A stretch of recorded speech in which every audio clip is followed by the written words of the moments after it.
Hey there, people out there. How's it going? Of course, I am DJ Kaz, and I'm not back with a regular show review. I entitled this video Impact on Pop 2016 Actually Good. Now, I just had to come on here and just go ahead and just give my thoughts on this whole thing. And people, as you see, I am wearing old Impact Wrestling shirt. Yes, I am actually wearing one. Now, I had to say this. I had to come on here and say this. Impact Wrestling tonight did have some issues. Like they had some issues. Apparently, they were running a semi-live Impact Wrestling live after coming off what I thought was a decent show of a Slammiversary 2016. Definitely want to check out that if you can. And they had some production issues on where it just went completely off. And then I see some people on Twitter, going off, making some on how, damn, Dixie this, oh God, TNA's going under. Look, here's the thing. I understand. You see those belts behind me? I get it. Those are WWE belts. You can tell I'm a WWE guy most of the times. I was a TNA fan from the year of 2008 to up to 2013 when AJ Styles was on his way out.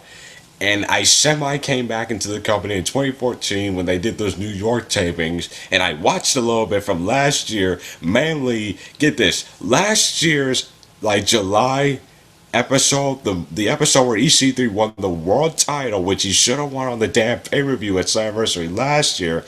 That was actually the first full show I had watched of Impact.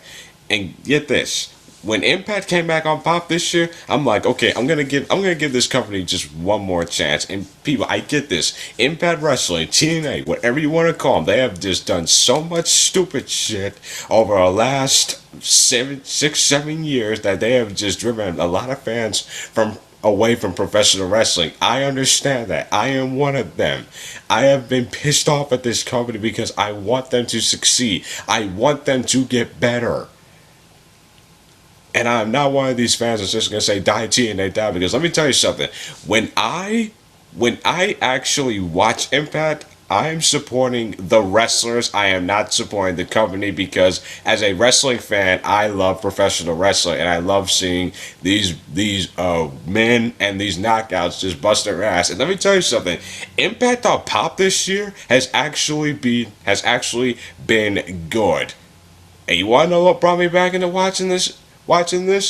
It was beer money. Because again, TNA these days just doesn't have a lot of originality to what they had before. But when I saw James Storm and Bobby Roode come back earlier this year as beer money, I automatically was sold on TNA. And let me tell you something. There's actually been some good stuff on there as of late.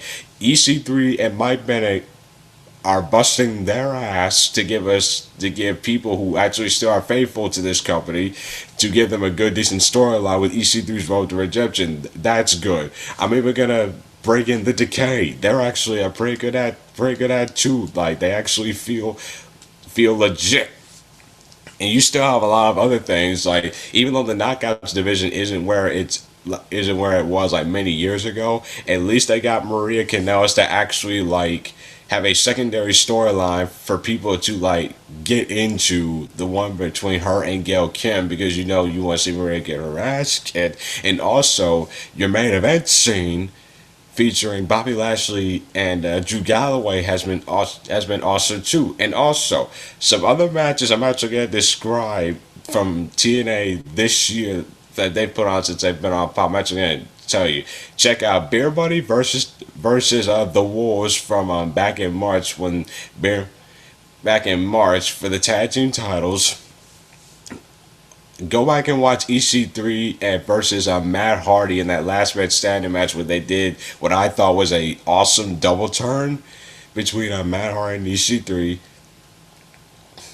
Go back and watch Mike Bennett versus EC3, this TNA Sacrifice Edition. Watch Beer Money versus Decay in that Valley of Shadows match. Watch Decay versus the Wolves and a Monsters Ball tag team match for the titles. Go back and watch Drew Galloway versus Kurt Angle from all the way back in February.